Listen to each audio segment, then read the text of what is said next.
सोच रहे थे, ये बातें हो रही थी कि खैबर पख्तूनख्वा में जितना तहरीक इंसाफ का जोर है, सबसे मुश्किल यहाँ पर नजर आएगा कि आप तहरीक इंसाफ को, उनके वोटर्स को, उनके उम्मीदवारों को किसी तरह मैनेज कर सकें। ऐसा चंद घंटे बाकी हैं असाब की जंग में, गेम ऑफ नर्व्स में 2-2.5 सालों के घमासान के जंग, हाथियों के लड़े, लोग मारे गए, कुटे गए, तबाही फैली इस मुल्क में। देखी गई है वो ये कि अब डायरेक्ट उम्मीदवार ही उठाए जा रहे हैं और खास तौर पर ऐसे हलके जहां पर इन्हें ये शक है कि ये उम्मीदवार तगड़े हैं और इन्होंने अच्छी कैंपेन भी कर ली है और यहाँ से जीतना मुश्किल है, और दूसरी तरफ जो जिताना मकसूद है किसी अहम कैंडिडेट को, तो वहां पर सूरत हाल में काफी ज्यादा इसी किस्म की दिखाई दे रही है कि वहाँ बराए बयान का सिलसिला जारी है और अब इसमें औरतें भी बख्शी नहीं जा रही। और अब आप देखिए कि किस तरह से एक दफा फिर जिल्लत और रुसवाई उन लोगों के हिस्से में आ रही है जो इस सब में आलाकार बने हुए हैं। टू बी वेरी ऑनेस्ट, ये उस वक्त पता चलेगा कि हुकूमत बनाता कौन है, लेकिन as of now if we talk about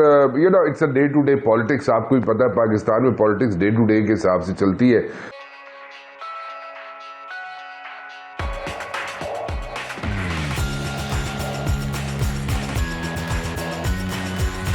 और पूरी कोशिश की गई इनके जलसे रोकने की,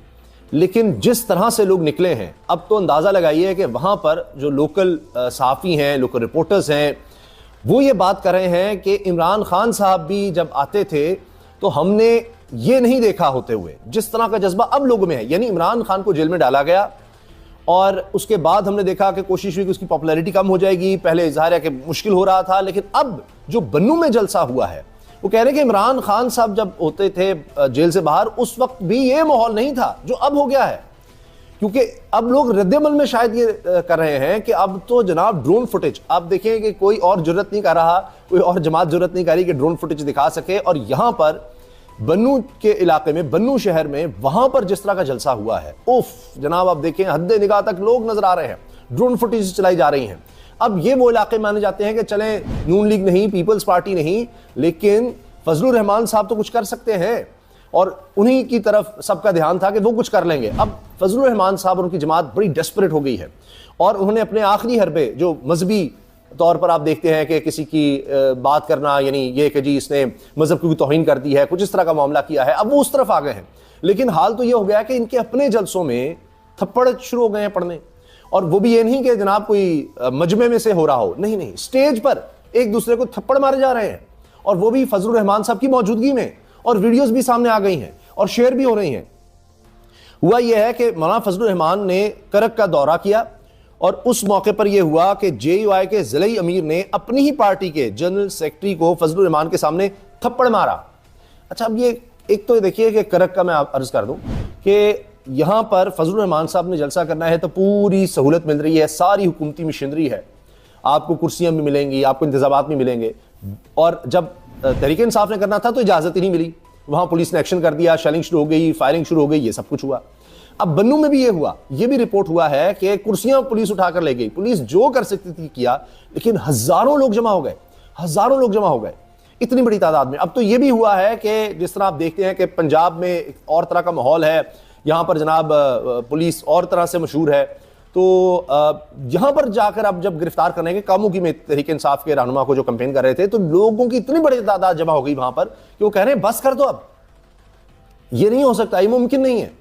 तंग आ गए हम कि जहां आते हैं पुलिस जिसको देखती है पकड़ो उठाकर ले जाओ। तो इतनी बड़ी तादाद में लोग आ गए कि वो पुलिस उनको काबू नहीं कर सकी और वो उम्मीदवार को छुड़वा कर ले गए। ये तो हो रहा है अब यहाँ, ये कि खैबर पख्तूनख्वा के बाद अब ये पंजाब में भी ये सूरत हाल हमें नजर आने लग गई है। जोर ज्यादा लगाया गया है, मशीनरी का इस्तेमाल, रियासती जुल्म और जबर ज्यादा किया गया है। मिसाल के तौर पर आलिया हमजा का जो हल्का है, वहां पर कंटिन्यूसली वहां से रिपोर्ट ये हो रहा है कि उनको इलेक्शन कैंपेन नहीं करने दी गई। वो तो खैर वैसे ही जेल में है, लेकिन जो उनके वर्कर्स वहां पर मौजूद थे, वहां पर लोगों को बहुत ज्यादा बड़ी तादाद में बार बार उठा लिया जाता है। और हद तो ये थी कि अब आखिरी दिनों में भी उनके पास पोलिंग एजेंट्स तक भी मौजूद नहीं थे। तो ये एक सिचुएशन जो है वहां पर हमें नजर आई।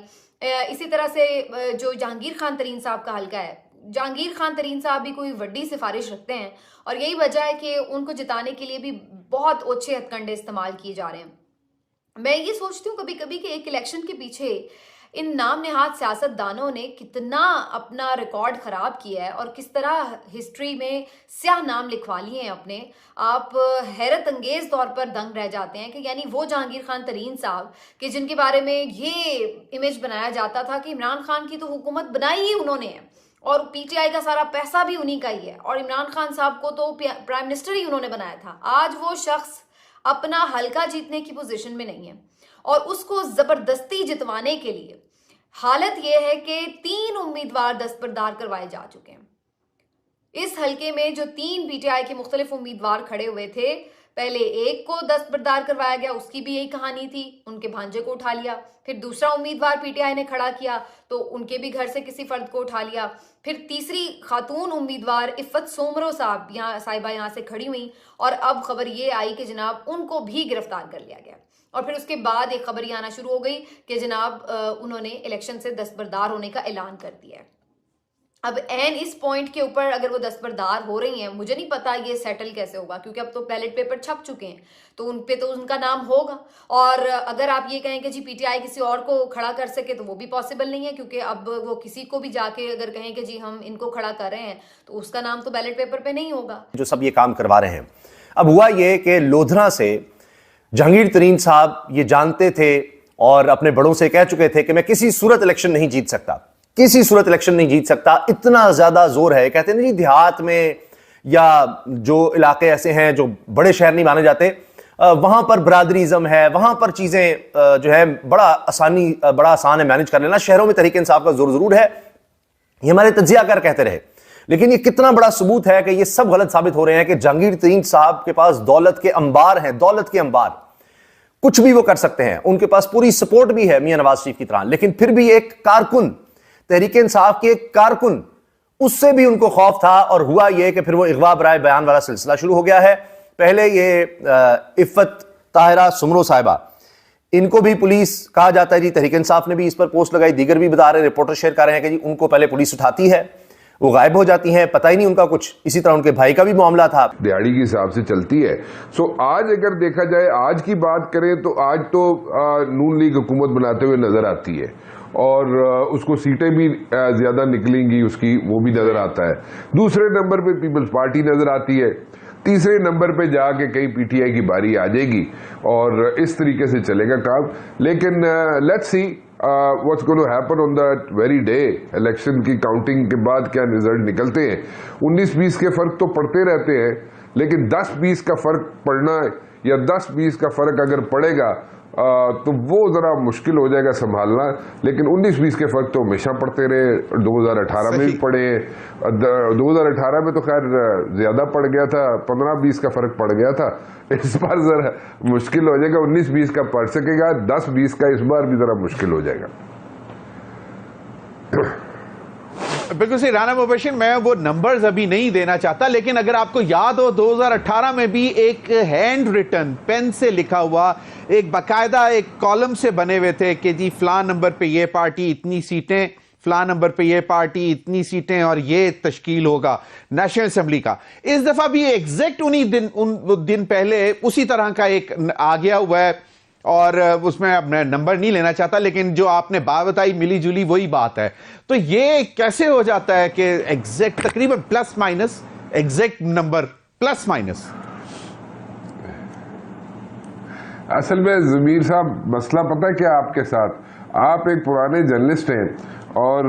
बड़ी ऐसी चीजें आप तक भी पहुंच जाती हैं पहले ही इलेक्शन से, और ये जो आपके पेंसिल से लिखी हुई जो पर्ची आपके पास पहुंची है,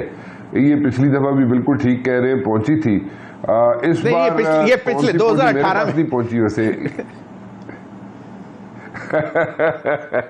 18 की बात होगी है, अभी तक हमारे पास हमारी नजर से नहीं गुजरी।